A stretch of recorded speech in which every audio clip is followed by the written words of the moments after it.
esse é o nosso Ponto de Vista, o podcast do Hospital de Olhos Juiz de Fora. Hoje a gente vai continuar conversando sobre envelhecimento ocular, mas mais especificamente sobre o envelhecimento da região ao redor dos olhos.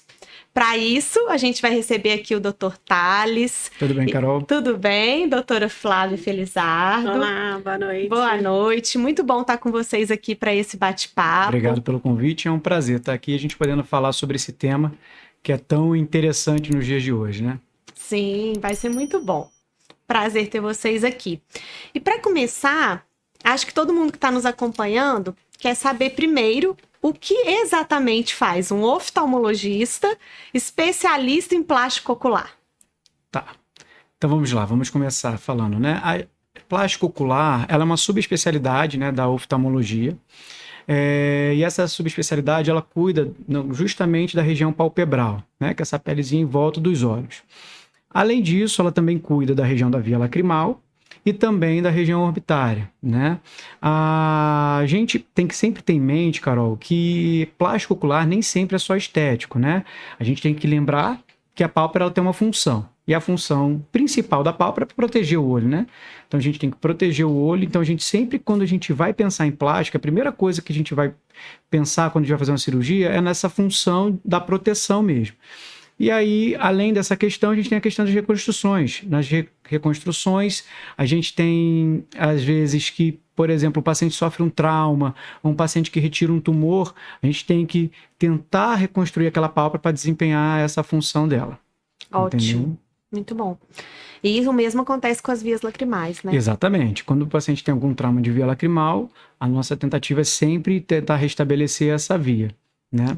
E isso faz com que seja bem interessante que um oftalmologista possa se subespecializar em plástica ocular, porque vai ter toda essa visão da saúde ocular em si, de preservar realmente a função ocular e visual em primeiro lugar. Sim, e tem também uma coisa interessante, Carol, porque assim, a gente tem algumas situações onde a gente, por mais que o paciente, por exemplo, perdeu a visão por algum motivo, vamos pensar, um glaucoma, mas esse paciente ele tem o que a gente chama de um olho cego doloroso. Às vezes a gente na plástica ocular pode desempenhar algumas cirurgias onde a gente provoca o alívio desse paciente, né? Então temos, por exemplo, de certa forma até cirurgias que a gente chama mutilantes, mas que são cirurgias que hoje bem realizadas a gente consegue através no caso de próteses oculares, dar para o paciente uma condição estética boa, mas com qualidade de vida, entendeu? Onde esse paciente não vai ter dor o tempo inteiro, precisar usar colírio pela vida inteira. Muito bom. Mas quando a gente pensa no envelhecimento em si, quais são as principais repercussões do passar do tempo na região periocular que vocês gostariam de destacar? A questão do envelhecimento, né, da região periocular, a primeira coisa que a gente tem que sempre ter na cabeça é a gente vai envelhecer, né? Não tem como. Então, assim como qualquer estrutura do seu corpo, a nossa pele, a nossa face, ela vai entrar no processo de envelhecimento, onde a principal estrutura que a gente tem é o colágeno, tá? Nessa região. O colágeno, ele é uma estrutura que ele funciona, na verdade, uma proteína, né? Que ele funciona como se fosse um tijolinho. E quando você tem uma pele rica em colágeno, você vai ter uma pele mais firme, você vai ter uma pele mais viçosa. E, além disso, nós temos, por exemplo, compartimentos de gordura que, com o passar do tempo, eles vão sendo reabsorvidos. E aí você vai tendo um rosto mais flácido, né?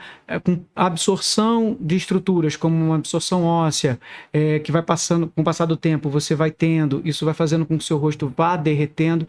Então, somando esse tripé, perda de colágeno, absorção de compartimentos de gordura, reabsorção óssea, tudo isso vai levar a sua face a entrar no processo de derretimento, e esse processo de derretimento vai desde aqui no supercílio, fazendo aquela cara mais de triste, ao excesso da pele aqui em cima, aqueles bolsões de gordura se formando aqui embaixo, aquela gordurinha do bulldog aqui embaixo que a gente chama de jaw, aquele famoso bigode chinês que as pessoas ficam incomodadas. Então tudo isso vai acontecendo com o processo de envelhecimento. Agora, isso traz, lembrando, repercussões funcionais, né? E aí até agora a doutora Flávia pode destacar um pouquinho a questão da função, né? O que isso pode trazer de acometimento para a gente, principalmente esses excessos de pele, né? Então, o excesso de pele nas pálpebras pode gerar para o paciente uma perda de campo visual. Ele percebe uma. Geralmente os pacientes chegam, né, já com aquela queixa. Eu sinto um peso. Eu olho para mim no espelho e sinto que meu rosto tá pesado, né? Isso, além de trazer uma repercussão na autoestima, também traz uma repercussão visual. Porque na grande maioria das vezes, aquele paciente que tem um excesso de pele nas pálpebras também tem uma dificuldade, uma alteração de campo visual superior.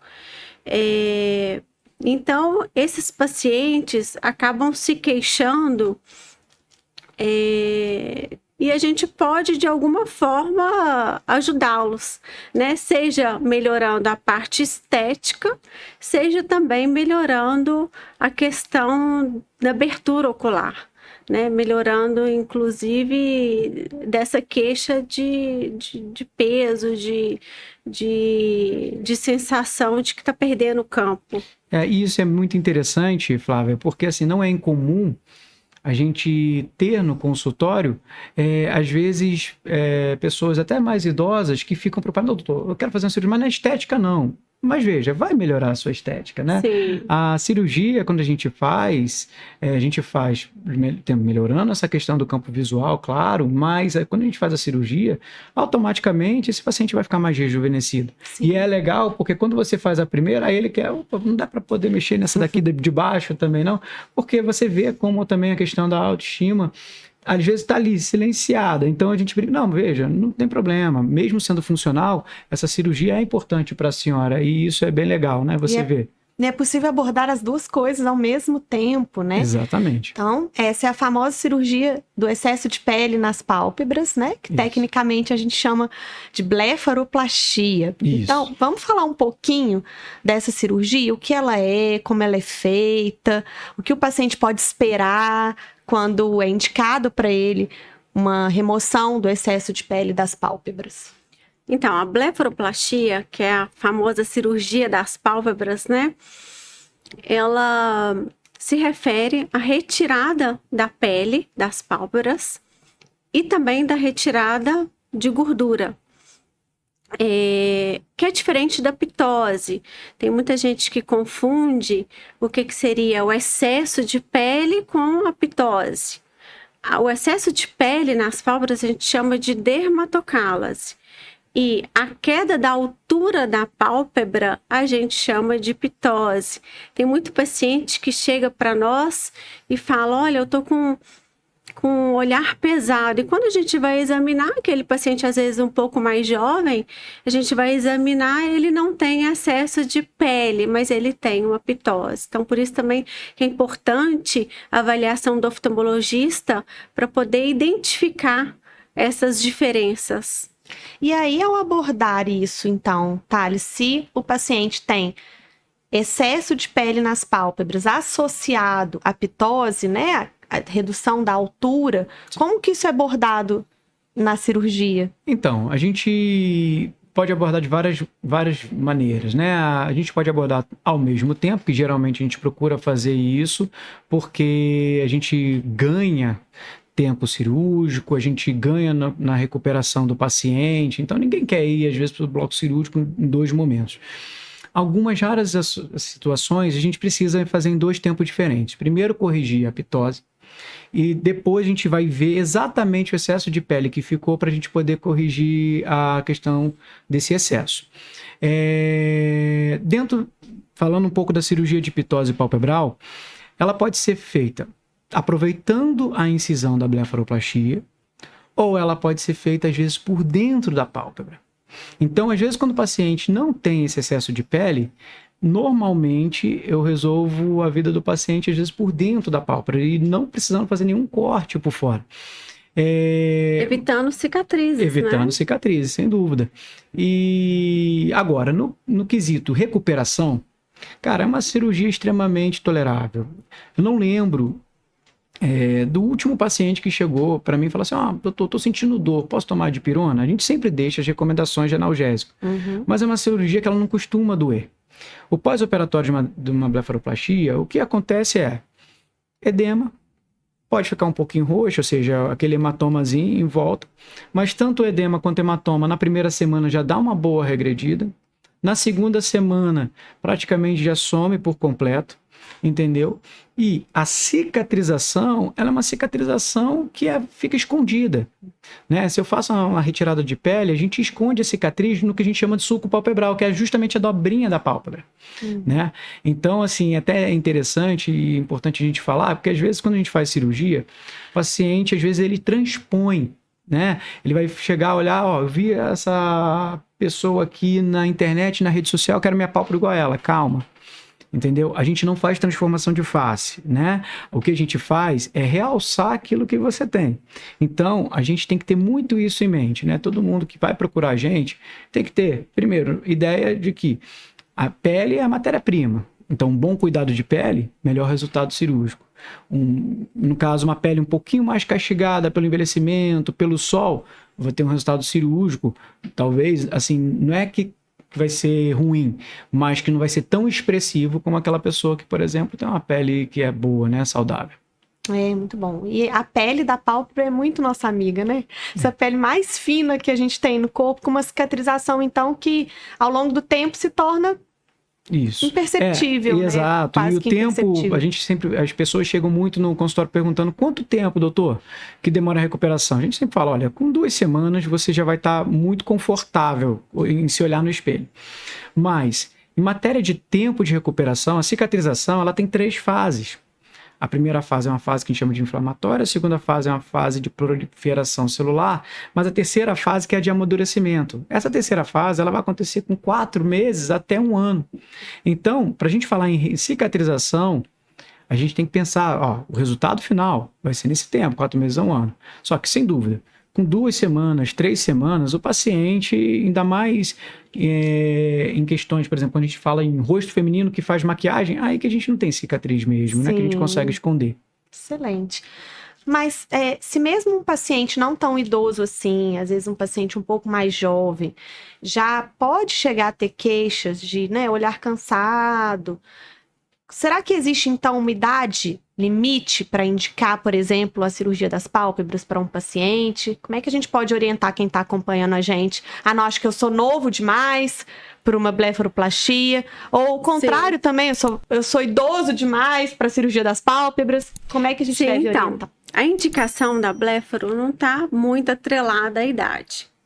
Está mais atrelada à queixa daquele paciente. Aquele paciente que chega e fala, olha, eu vou me maquiar e minha maquiagem borra. Ou então aquele paciente que chega e fala, estou sentindo um peso nas pálpebras, não sinto confortável com a minha imagem.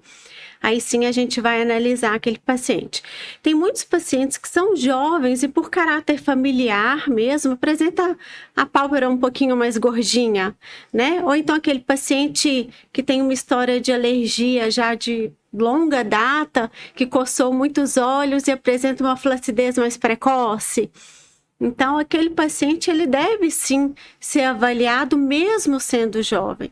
Muito bom. E é importante também tranquilizar os pacientes que estão nos ouvindo de que o especialista em plástico ocular, ele faz uma série de medidas Exato. que vão junto com o rosto daquele paciente, com a função de abertura palpebral, ver se realmente existe excesso de pele a ser removido, Sim. né? Ver se realmente existe, por exemplo, queda ali na cauda da sobrancelha, que a gente chama, que leva aquele olhar cansado, para Sim. ver se aquele paciente tem indicação. E se não, muito tranquilamente, né? Flávia, Thales, vão dizer, olha, não é o momento.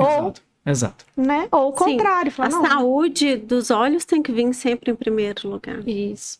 E a gente estava falando ainda um pouquinho sobre o processo cirúrgico, então, da parte das pálpebras. E na parte inferior das pálpebras, o que pode incomodar os pacientes e como que a gente pode resolver isso? Veja, na questão da pálpebra inferior, geralmente com o processo do envelhecimento, com essa questão da flacidez, as nossas bolsas de gordura, né? Porque é importante as pessoas entenderem que a gente, na nossa região orbitária, que é esse espaço, né, na nossa face onde o olho fica, para o olho ficar bem acomodado, vamos dizer assim, ele tem que ser envolto e tem que ser acolchoado por bolsas de gordura. E essas bolsas, elas sempre estão ali, né? Então, surgiu essa bolsa, não tinha isso. Existe sim algumas condições, que a gente não vai entrar aqui mais em detalhes, mas existem algumas condições que essas bolsas podem aumentar. Mas, na maior parte das vezes, o que acontece é o prolapso dela. Porque pela flacidez dos nossos ligamentos, que é como se fossem as vigas dos prédios, a nossa face ela cai, a bolsa ela vem junta. E aí, nessa situação, você pode ter aquela pálpebra inferior, que você tem aqueles bolsões de gordura que dá aquele aspecto de cansado. Né? As pessoas falam até às vezes, associam que quando a pessoa bebe fica um pouquinho mais inchado. Isso realmente pode acontecer até por congestão facial. E aí a bolsa de gordura que é vascularizada fica um pouquinho mais aumentada de volume. E aí para esses pacientes a gente tem que associar, não tem jeito. O tratamento é tratamento cirúrgico, onde a gente faz não a remoção total da bolsa, mas sim a gente faz, vamos dizer, uma poda dessas bolsas, onde a gente diminui o volume, sem tirar demais, porque essa bolsa ela tem uma função, e se eu tiro demais, não só pela função, mas também pela estética, eu fico com o olho muito encovado, né? E aí a gente pode tanto retirar quanto transpor. Então, às vezes, essas bolsas de gordura Exato, eu posso pegar elas, tirar ela de uma região onde ela está muito e posso transpor ela para uma outra região que está faltando, né? Então, aquela olheira, às vezes, um pouquinho mais profunda, eu consigo transpor essa bolsa. Então, a gente consegue transpor essa bolsa para essa região, entendeu? E, desculpa, mas pegando um gancho, a gente, Flávia falou muito bem, não existe idade. Né? O que existe é a característica e a queixa do paciente. A gente vê muito hoje pessoas vindo procurar a gente falando em eu quero fazer um Fox Eye, né? Quero fazer um Fox Eyes. O que é o Fox Eyes? A questão do Fox Eyes, que é o olho de raposa, é uma tendência, né? É onde a gente aumenta a sobrancelha. Veja, eu sempre falo para os pacientes, sobrancelha e pálpebra, ela é uma unidade só. Região da bochecha e pálpebra inferior é uma unidade só. Então, se eu for falar em pálpebra superior, eu associo a uma cortina, aonde a sobrancelha é aquele varão da cortina que sustenta e a pálpebra é a cortina em si. Então, eu não tenho como avaliar uma cortina se não olhar para a sobrancelha. Então, é muito comum a gente associar procedimentos. Tanto na pálpebra superior, às vezes fazendo um mini lift de sobrancelha, tem várias técnicas que a gente pode fazer. Às vezes a gente faz uma técnica direta, onde a gente abre bem rente aos cílios, que não deixa também, a gente consegue esconder a cicatriz bem perto dos cílios. Desculpa, da sobrancelha. Uhum. E na pálpebra inferior, às vezes o paciente tem aquele bolsão malar, que a pessoa confunde com bolsa de gordura, mas é aquela sobra de pele aqui embaixo. A bolsa não é mais aquela bolsa mais aqui em cima, ela é mais aqui embaixo, que eu preciso sustentar às vezes essa face. Então, assim, hoje a gente tem uma gama de técnicas para a gente poder associar, para a gente poder melhorar essa região. E é tão interessante essa referência, né, da sobrancelha em relação à pálpebra, né, para todas essas medidas. Até a mulherada, às vezes, aí que é mais adepta da micropigmentação, né? Cuidado, se estiver programando aí uma blefaroplastia, não faça ainda, porque é uma referência ali, né, para a altura da sobrancelha. E até para a questão da pigmentação, é sempre bom procurar, no caso, bons profissionais. Por quê? Às vezes a pessoa ela faz uma pigmentação onde ela acha que a sobrancelha fica bonita, mas não é onde a sobrancelha está anatomicamente. Isso, para quem faz cirurgia, é uma dorzinha de cabeça. Porque às vezes a gente tem que... Faz diferença. Porque a gente leva em consideração, não é a pigmentação, a gente leva em consideração... A sobrancelha, a anatomia, exatamente. Então essa referência é bem importante. Exatamente, tem que ser bem marcado. Muito bom. E falando nessas modas, né, nesses... novos procedimentos, enfim, que os pacientes ouvem falar muito, Fox Eye. Entra aí também para a gente desmistificar um pouco. E a blefaroplastia sem cortes? Como é que a gente pode orientar quem estiver acompanhando aqui a gente para entender como é isso? Sim. Veja, a blefaroplastia sem corte, na verdade, as pessoas falam blefaroplastia sem cortes, mas o que é feito são procedimentos onde eu provoco uma queimadura da pálpebra. E quando eu provoco essa queimadura, eu faço uma retração da pele da pálpebra. Então, inevitavelmente, para aquele paciente que às vezes tem aquele excesso mínimo de pele, esse reviramento ele tem um resultado até satisfatório. Ou seja, a gente às vezes adia um processo cirúrgico. Mas para os pacientes que tem uma quantidade de pele razoável, onde a gente já tem uma cobertura do eixo visual ou do campo visual, esse paciente não tem jeito. Assim, a blefaroplastia sem cortes, ela não vai trazer um resultado funcional e estético satisfatório. Aí a cirurgia acaba sendo o padrão ouro para esses pacientes. Ótimo. E quando a gente fala também de avanço em termos de a cirurgia a laser, o que a gente quer dizer quando a gente usa esse termo? O que está associado ali à blefaroplastia? A blefaroplastia a laser é a associação da cirurgia com laser de CO2. Eu acho uma combinação fantástica, porque além de você fazer a cirurgia das pálpebras, você vai fazer também juntamente o tratamento da pele. Porque quando a gente associa a blefaroplastia a laser, a gente consegue, no momento cirúrgico, aproveitar aquela sedação do paciente para poder fazer o laser de CO2 em toda a face do paciente, trazendo uma melhora, um tratamento para a pele daquele paciente. E o laser de CO2 é um laser fantástico. Por quê? Porque ele melhora a flacidez, ele faz estímulo de colágeno, ele melhora essas ruguinhas finas. E outra coisa, outro benefício também, é porque geralmente a recuperação do laser coincide um pouco também com a melhora do pós-cirúrgico. Em 7 dias, você está com uma recuperação muito boa do laser, que é a recuperação da blefaroplastia, que você vai estar com menos inchaço, menos roxo. Então, isso também é legal. Muito bom. Então, quando se consegue associar isso, né, no mesmo tratamento. Sim. E aí, isso é muito importante, porque a pele é a nossa matéria-prima, né? Então, quer ter uma cirurgia com melhores resultados, você vai ter que ter uma matéria-prima melhor. E para a gente poder combater esse processo do envelhecimento, hoje a gente tem um arsenal enorme, né? A gente passa aí, se eu for falar, por exemplo, desde toxina botulínica, que é a toxina onde a gente faz para poder diminuir aquelas rugas dinâmicas, mas também para a gente não deixar aquele efeito, né, da gravidade agir, que é onde a gente consegue modular essa questão muscular do nosso rosto. Então, aquele derretimento, a gente consegue ter um controle fazendo toxina botulínica. Outra coisa que a gente pode fazer é a questão do bioestimulador, né? O bioestimulador, a gente falou, ó, muito colágeno, pele mais firme. O bioestimulador ele faz isso. Ele provoca uma agressão na nossa pele e essa agressão leva a um processo de cicatrização. E essa cicatrização vai levar à formação de colágeno.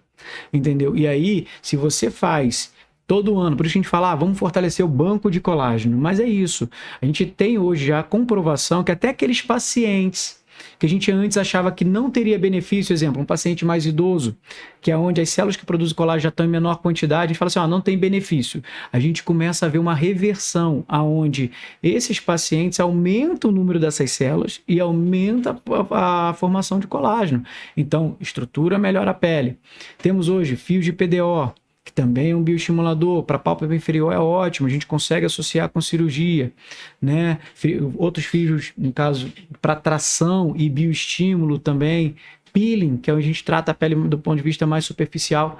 Então, assim, a gente tem um arsenal dentro da plástica, dentro da dermatologia também, em que a gente consegue hoje dar para o paciente uma qualidade, uma matéria-prima muito melhor. Né? Potencializando o resultado. O resultado de uma eventual abordagem cirúrgica, né? Então, ter esse combo aí, cirúrgico e não cirúrgico, é importante. E você aumenta o tempo de vida da sua cirurgia, né? Porque a gente sabe que uma blefaroplastia, tempo de vida médio, 6 a 10 anos. Mas hoje, se um paciente cuida da pele, essa cirurgia às vezes pode chegar até 20 anos tranquilamente. Sim. Né? Muito bom. Então, associar isso também num profissional que já consiga cuidar de você em todos esses âmbitos, né? Então, se a gente tem excesso de pele que precisa ser abordado cirurgicamente, a gente vai fazer isso, concomitantemente, na mesma cirurgia, às vezes aplicar o laser de CO2, fazer aí seu banco de colágeno, estímulo. Exatamente. Né? Então, muito bom ter esse cuidado integral aí. É um cuidado integral, sem dúvida. Né? Da saúde da pele periocular aí, muito bom. Mas se a gente está falando de envelhecimento dessa região, à medida que a gente tem isso que vocês estavam explicando pra gente, esse processo de derretimento aí, né, de perda dessa firmeza, a gente pode ter também alteração na localização ali dos cílios, né? Eles podem também ficar ali fora de onde eles deviam estar. Sim. Vamos brevemente, só para os pacientes entenderem, quem está nos ouvindo também, que o especialista em plástico ocular também aborda essas doenças do posicionamento da pálpebra e dos cílios que podem trazer um incômodo enorme para os pacientes. Sim, né? sem dúvida. Falando primeiro na questão do posicionamento da pálpebra, Carol. Essa flacidez da pálpebra que a gente falou, pelo processo de envelhecimento, ela favorece a pálpebra virar ou para fora ou para dentro. Se essa pálpebra vira para fora, a gente tem o que a gente chama de um ectrópio, né? O que é isso? A pálpebra está ali virada para fora. Você deixa o olho mais exposto. Esse olho tende a ter um ressecamento muito mais importante, o fechamento não é tão adequado e o principal, a drenagem da minha lágrima não funciona de forma adequada. Por quê? Muitas das vezes o ponto lacrimal que tem que estar em contato com o olho, que é como se fosse o ralo da pia por onde começa o escoamento da lágrima, ele está virado para fora. Entendeu? E aí a gente precisa nesse momento, às vezes, fortalecer e posicionar melhor essa pálpebra. Agora, vamos pensar que essa pálpebra virou para dentro. Na borda, na margem da minha pálpebra, eu tenho os cílios. Então, você vai virar todos esses cílios e vai direcioná-los para o olho. A córnea, você sabe muito melhor do que eu, é uma estrutura extremamente inervada. E não só isso. Esses cílios eles têm a capacidade de provocar lesões e de levar à infecção e abrir uma úlcera e isso ser um problema. Né? Então, aí a gente tem que chegar, tem que reposicionar, fazer cirurgia para o reposicionamento na questão da pálpebra também e fortalecer. Tanto para o ectrópio quanto para o pentrópio, a base cirúrgica, uma das bases cirúrgicas é o fortalecimento dessa pálpebra para tirar um pouco essa flacidez. Quando a gente chega e fala agora só referente ao posicionamento dos cílios, aqui é um ponto importante. Por quê? Muitas pessoas não dão atenção para a higienização dos cílios, né? Você vê muito isso na questão referente ao olho seco, e a gente vê muito isso referente na questão do posicionamento dos cílios. Aonde esses pacientes às vezes têm aquela oleosidade excessiva, tem aquelas crostinhas, aquelas caspinhas ali nos cílios, e isso vai levando a uma inflamação crônica da pálpebra. Tudo que leva a inflamação leva a cicatrização, só que a cicatrização não acontece de uma forma ordenada. E os cílios começam a mudar o posicionamento. Aquele cílio que estava apontando para fora, ele começa a poder girar. E não só isso. Quando inflama, você tem estímulos que provocam o crescimento de cílios em outras áreas. Então, outras áreas onde não existiam cílios começam a crescer. E aí a gente começa a ter um problema. Por quê? A gente faz a cirurgia, a gente pode às vezes queimar um cílio, pode tirar uma região para poder melhorar isso, só que é um problema crônico. Se o paciente não chegar e não tratar a causa base, eu vou começar a sempre ter que fazer cirurgia atrás de cirurgia para poder chegar e dar uma qualidade de vida, porque só quem tem um cílio para dentro sabe o quanto é ruim você ficar com aquela sensação de espetar mesmo no olho o tempo inteiro, né? Perde muita qualidade, né? Sem dúvida. De vida. O paciente fica muito queixoso mesmo. Então veja como que é uma subespecialidade aí com uma abordagem tão ampla, né? Desde estética, funcional, qualidade de vida e como que impacta em como esse paciente vai conduzir aí esse momento que ele pode aproveitar tanto, né? Tudo que ele construiu ao longo da vida dele agora, né? No processo do envelhecimento. Então é importante que ele esteja na sua melhor versão aí, né? Para esse momento. E eu gostaria da gente ir partindo aí para o final do nosso bate-papo, tirando um pouco dos temores que os pacientes têm em relação às cirurgias plásticas da região periocular, especialmente a cirurgia de pálpebra, né, que é o que muitas vezes os pacientes procuram. Em termos, por exemplo, de anestesia para essa cirurgia, como é que a gente pode tranquilizar os pacientes que estão ouvindo a gente aí? Bem, geralmente, assim, claro, cada cirurgia é uma cirurgia, cada paciente é um paciente, e aí depende da complexidade de cada cirurgia e depende da condição clínica daquele paciente. Mas geralmente a cirurgia é uma cirurgia assim, bem confortável para o paciente, porque normalmente a gente faz uma sedação com anestesia local.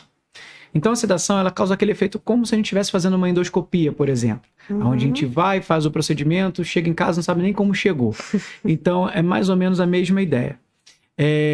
Só que dependendo do tamanho da cirurgia, ou, por exemplo, uma criança. Essa criança, às vezes, eu vou precisar fazer um procedimento. Aí não tem jeito. A gente precisa, às vezes, submeter o paciente a uma anestesia geral. Mas, normalmente, é uma cirurgia extremamente confortável, onde o paciente faz a cirurgia, pouco tempo depois já está em condições de chegar e receber a alta, recebe todas as orientações. No pós-operatório, não é um pós-operatório chato, onde a gente passa algumas pomadas, na maior parte das vezes não precisa nem de antibiótico, alguns precisam, dependendo da condição, mas outros não precisam, na maior parte não precisa. E gelo. Muitas das vezes o que a gente mais faz é gelo. Nosso melhor remédio, o que mais ajuda a gente é gelo.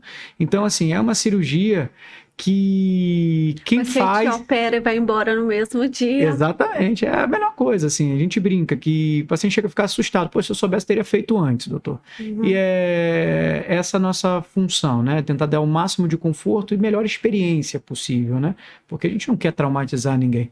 Agora, claro, a gente tem toda uma questão, eu sempre brinco, cirurgia é um contrato, gente. A gente faz a nossa parte, mas o paciente precisa fazer a dele. Ter cuidado, pele da pálpebra, ela é uma pele fina, como você falou. Então, tem queloide. Posso fazer cirurgia? Pode, sem dúvida. A gente tem, assim... Esse é um outro temor importante. Exato. A gente tem já bem comprovado que queloide não atrapalha a gente em nada. Não atrapalha. A cicatrização acontece bem da mesma forma. Então, é uma cirurgia realmente muito tranquila e que, claro, junto com os anestesistas, a gente sempre vai definir para aqueles doentes qual é a melhor opção. Muito bom. Queria agora partir para as considerações finais e perguntar para vocês, então, o que mais te traz satisfação, o que você mais ouve que te deixa muito feliz no consultório quando a gente fala de plástico ocular, de região ao redor dos olhos, o que vocês veem no dia a dia que isso traz para os pacientes, para que a gente entenda por que vocês são tão felizes fazendo plástico ocular. Me conta aí. Eu sou um pouco suspeito porque eu adoro aquelas cirurgias funcionais também. Então, assim, agora, sem dúvida, para mim o mais gratificante é quando eu olho para o paciente e vejo a satisfação dele, não só na questão estética, mas principalmente na questão daquilo que ele veio buscar ali até mim. Então, assim, olha, Thales, eu tô com desconforto porque tenho os cílios tocando. Quando eu tiro esse desconforto, aquele agradecimento ali, para mim é o que basta, sabe? A gratidão desses pacientes, como a gente lidar com gama, às vezes a pessoa tem um problema mais estético, outro tem um problema mais funcional, não importa. A gratidão deles sempre, assim, é o que basta pra gente, assim, no meu ver, assim, do ponto de vista cirúrgico, é o que me motiva, sabe? E falo, não é fácil, assim, tem casos desafiadores, a gente lidar com situações, às vezes, que faz a gente estudar bastante, quebrar a cabeça, pra gente poder chegar e dar o nosso melhor.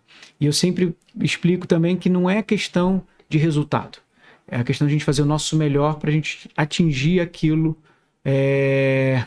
assim, de forma mais precisa possível, mas fazer o que dá para fazer, certamente, né? Excelente. Os olhos, assim, principalmente depois da pandemia, né? Passou a ser o sorriso das pessoas, né? Quando a gente olha para alguém, a gente consegue, de fato, perceber as emoções, sentimentos, pensamentos. E depois da pandemia, isso ficou ainda mais evidente, né? As pessoas ficaram mais preocupadas em, de fato, melhorar a questão da região periocular. Então, melhorar, trazer o aumento da autoestima daquele paciente, dele se olhar no espelho e se sentir melhor, isso é muito gratificante mesmo.